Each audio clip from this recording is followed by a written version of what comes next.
Hi everyone, welcome back to another scrapbooking process video.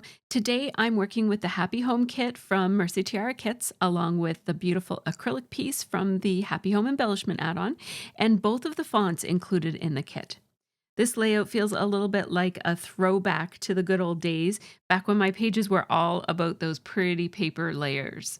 Look at all those beautiful papers I have to choose from. I've brought back that style for this one with lots of beautiful pattern paper, dimension between the layers, and plenty of little details sprinkled throughout. I am starting with these papers and I'm thinking here about potentially doing a little half and half page.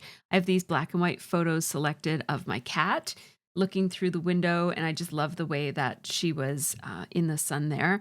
It's kind of like the whole room was kind of shadowy and she was sitting there in the sun and the front of her was all lit up, and I thought that it was a beautiful photo. So I'm going to definitely be wanting to document that one.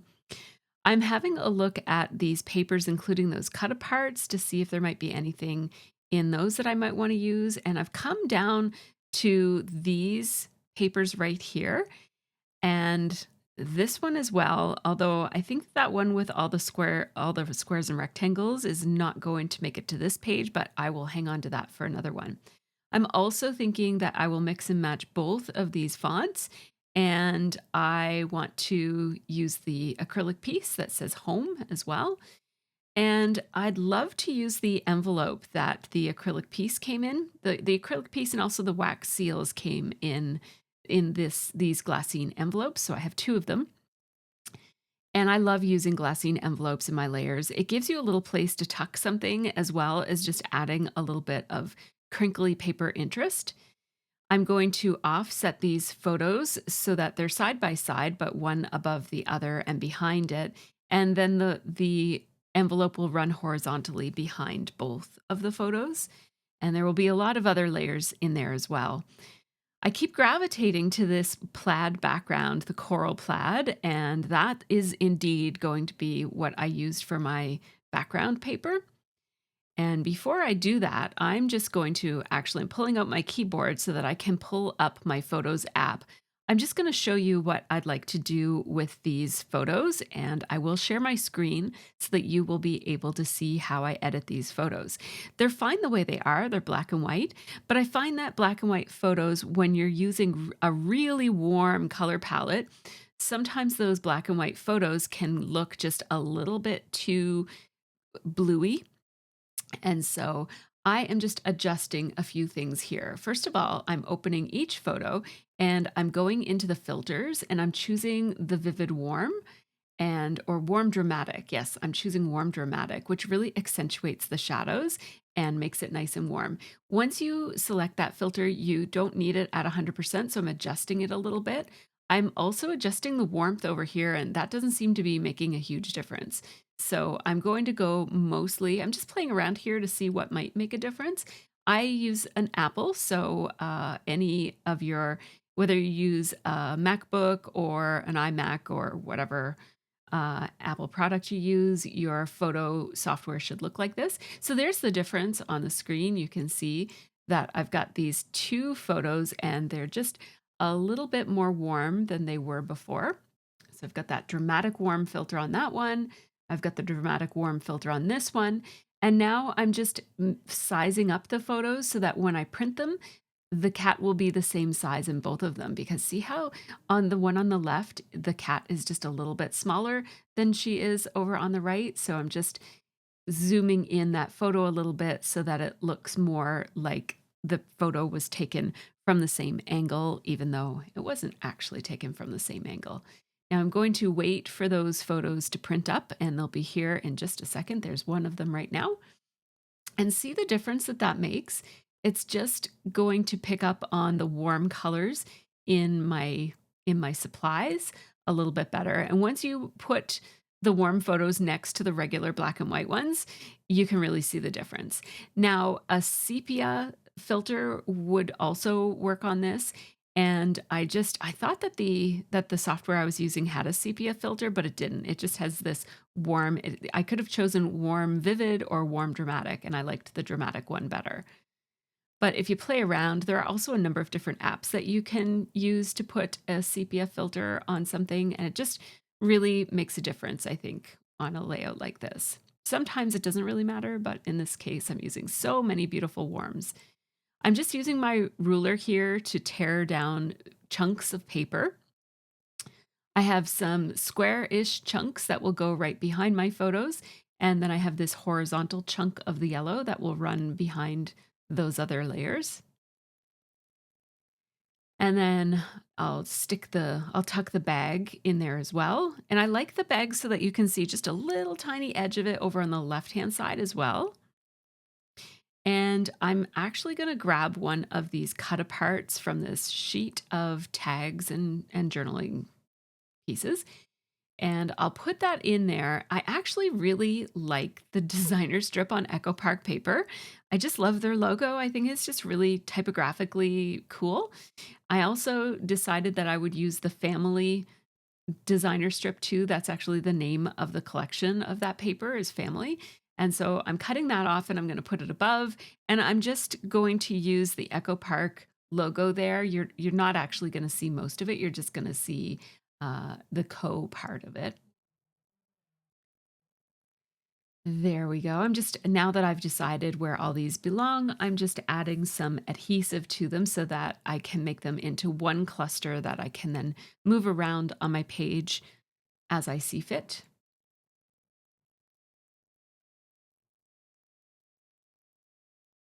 Now, this paper here with all of the household items on it, I really love this paper. And I think that it makes a really nice separation because it has a white background and you see a lot of that white background. It makes a really nice separation between my background paper that is that coral color and then all of the colorful layers. So it just gives the eye a little bit of a place to rest. I'm going really heavy on the layering here and lots of pattern paper combined together. And because I'm doing that, using some white space is going to be very important. Now that envelope, the glassine envelope provides some white space, and also that background on the white pattern paper that is on the very bottom, the one with all the household stuff on it, that also provides a little bit of a less bold and less busy space for your eye to rest. I have a challenge going on with my own self to try to use washi tape on every single layout this month. And so I needed to tuck a couple pieces of washi tape in there. And using that really dark floral washi tape is really great because it also gives just that hit of dark on the page. It draws your eye to those two places on the page, and I like that. I'm also tucking the wax seal in there as well. The kit came with 3 different wax seals of different colors and sizes, so I'm using one of them here, and I still have 2 more to use on another layout. Now here, I was thinking about putting a strip across the center of this page that would look like this.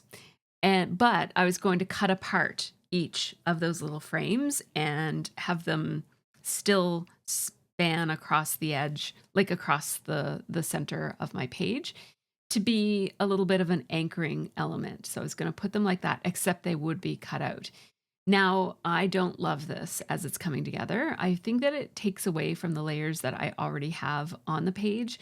And so I'm going to follow this through a little bit just to see if I'll change my mind if I do a little bit more, but I don't, so I'm not going to use those. But it gave me a really good idea for my next page, so make sure that you check out the next layout on my channel because I will be using that sheet of paper with all the squares and rectangles and making something really beautiful out of it. So now I have this little section here and also up here that have some little bits of space on that gold paper. So I'm trying to make it so that there's not these 2 big gold areas that kind of jump out at you. So I am going to put that little phrase. It says, "A happy home is filled with love," and it's on a brown tag. And then I'm also going to layer a few other items here. So I have that brown floral circle, and then I also have an oval that's pink and it says love. that covers up a good part of the gold paper there that I was trying to just kind of, not make it stand out so much. So that does a good job of that. And then I'm going to layer a few tags up here. I was going to layer 3, but I'm actually going to go with the 2. I felt like the third tag wasn't really adding all that much. So I'll put the third tag down here behind the Echo Park logo that you just see the little end of. And to cover up the gold that's above family, I just have there's going to be just a few small things there that break up that little block of gold that's right above the word family. I'm just talking with my patrons here about balance and all the things that I'm doing to try to make this cluster look really balanced, because there's a lot going on here. There's just a lot of patterns. There's more than 5 patterns on this one, and then I'm going to add more too. So I also want to make sure that I save some room for my title. So I definitely wanted to use the word home, which is that acrylic piece that came in the embellishment add-on. So I want to use that for sure. It's cut from this beautiful green acrylic, and it's just lovely. It's matte, not shiny. So I'm just going to spend some time gluing down some of the things that I decided to put in here, but I just hadn't glued down yet. So we'll do that. Some of these things will be pop dotted just to give them a bit of height. So I'm going to pop up this little phrase here. Again, it says a happy home is filled with love. I'm just using some pink fun foam from my stash. It's just leftovers from a shaker element that I made recently. And so that will hold that up and give it more height. And then I'll tuck these other 2 circular elements right below it and layer them with each other as well. And now I'm just using my dimensional adhesive here. This one that I'm using happens to be from Stampin' Up, but love dimensional adhesive. And it's really great for just sticking in between your layers to give just a little bit of definition between them. And this cluster has a lot of layers. So I want to add quite a bit of lift in here between each of those layers so that each one is separated from the one below it and the one above it. I'm using these pieces of dimensional adhesive, but I'm actually not using them to stick down. I'm just sticking them to one, like I'm not taking off the backing. So I'm just sticking it in there and just letting the layers just lay on top of each other. I will continue to put those little pop dots in between each of the layers on all of the different sides of this page, of this little cluster of layers and the 2 photos. And basically anything that I want separation for, I just tuck a little pop dot in between there. And now I'm just going back and I'm using my fingers to just curl up some of the edges to add even more definition between my layers and between the curving of the edges of the paper, which I'm mostly doing on the 2 horizontal axes. Like I'm not really curling up the paper on the vertical sides. What that does, the combination of that and the pop dots in between, it just casts a bit of gray shadow between each of those elements and gives some separation, and also just makes them all look really good and have their own space. So my title for this one is Home is Where Your Cat Is.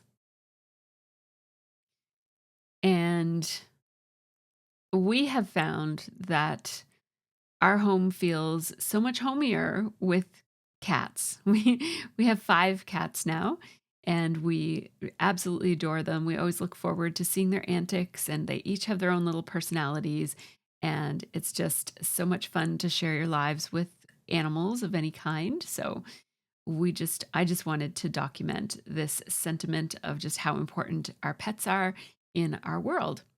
So the circular font is from Maggie Holmes. It came in the embellishment kit, and I love these. They're puffy stickers, and they're really smooth and so easy to work with. I can't say enough good things about them. And then the letters that spell out the word cat is from those Color Vibes stickers. They came in the main kit. And at first I was going to outline them like I often do with a marker. So I have this green marker. It's a Stampin' Up marker. I just chose it to coordinate with the green that is in the word home. And I'm just outlining the word cat. And I'm really feeling like that's not quite bold enough for what I was wanting. So I had this idea, but I really wasn't sure if it would work. And I also wasn't sure if it would mark my letters. So I decided to actually use a whole new three letters. So C, A, and T again. I left the CAT that I already had my on my layout. And now I outlined it the way that it is on the page. And then I decided to further outline it, but with the brush tip end of that marker. Now I don't have to color it in all the way because the letter is going to cover the center part of it, but I want it to be nice and thick so that I can have a nice bold, what looks like maybe an offset to the letters, but it's going to be written on the page instead of a layer of offset. So oftentimes if you're making titles with your Cricut, you might cut the letters and then cut the letters in a larger size so that it's that, and that's called an offset, where you just make the letter uniformly bigger on all the sides so that you can layer two layers together. So that's what I'm doing here, but without using a Cricut or extra paper. I'm just doing it with a marker. And like I said, I wasn't sure if this would work, which is why I had to try it on a piece of scrap paper at first. I just saw enough from the scrap paper to know that it's, for the most part, it's going to work. And I am coloring it in a little bit, like I'm pretty much coloring it in just because I don't really have to because the letter is going to cover it. But I didn't want any non-colored area to show from any angle. So it's just easier to fill it all the way in. So that's what I'm doing here, and I really like how it looks. What do you think? Leave me a comment below and let me know whether that was worth it, because to me, I think it was totally worth it. But everybody's different, and some people, don't want to spend their time on those sorts of details. But I find that those details are really worth it. And there's no right or wrong way to scrapbook. So that's the great thing about it, that, you wouldn't have had to have done that, but it just adds that little extra piece that makes this page feel even more homemade. I am going to fill up this space on the other side of is. I just felt like this line was not, it didn't have enough on it. If there were more letters, if there were more words here, I might not have done that, but I didn't want to move where up to the same line as is, but it didn't look like it was quite full enough. So I added that piece of washi tape. I did cut it into a fishtail banner. I thought about mirroring it down here. And I actually, as you can see, I'm going through the steps of doing that, but it really feels a little bit too symmetrical now. And then I'd have to deal with this space right here, which I don't really want to have to deal with. I am going to move this tag. Now, I did use liquid glue on this tag, and I never use liquid glue on my layers. And now I remember why, because it's very hard to move things when you've used liquid glue to glue them down. So that did involve some tearing, but luckily it's only torn on the part that is layered and you don't really see it anyways. So I am just going to scooch that out just a tiny little bit. And doesn't that look good? I like it like that.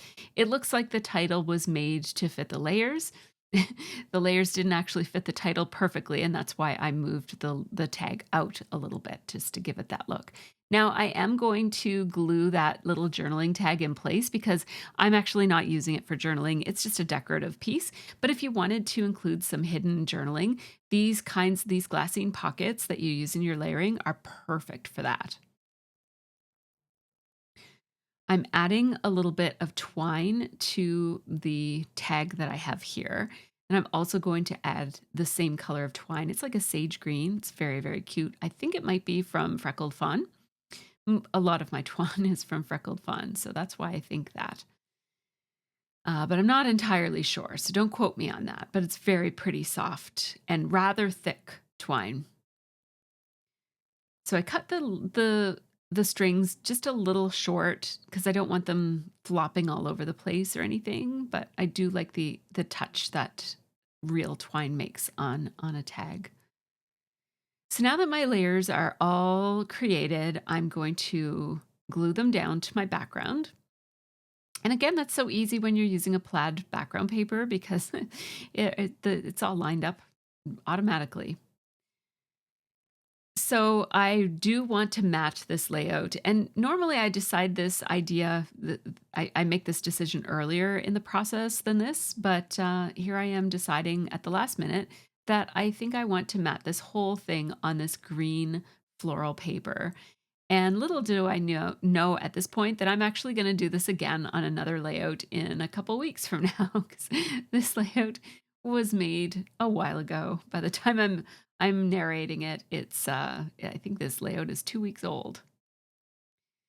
So there we go. Now I've trimmed off because the page was already composed. I had to trim off a little bit off of each of the four sides. Normally, if I'm starting off with matting, I'll just cut twice the width on two adjacent sides, and that will give me a nice edge. Now I'm using that same green pen that I've been using from Stampin' Up, and I'm going to outline the outside edges of this paper. And then I'm also going to use my fingernails to just curl up the edges of this paper on all four of the sides. I'm just taking a little bit of time to soften it and make it look a little bit distressed as well as curved up a little bit.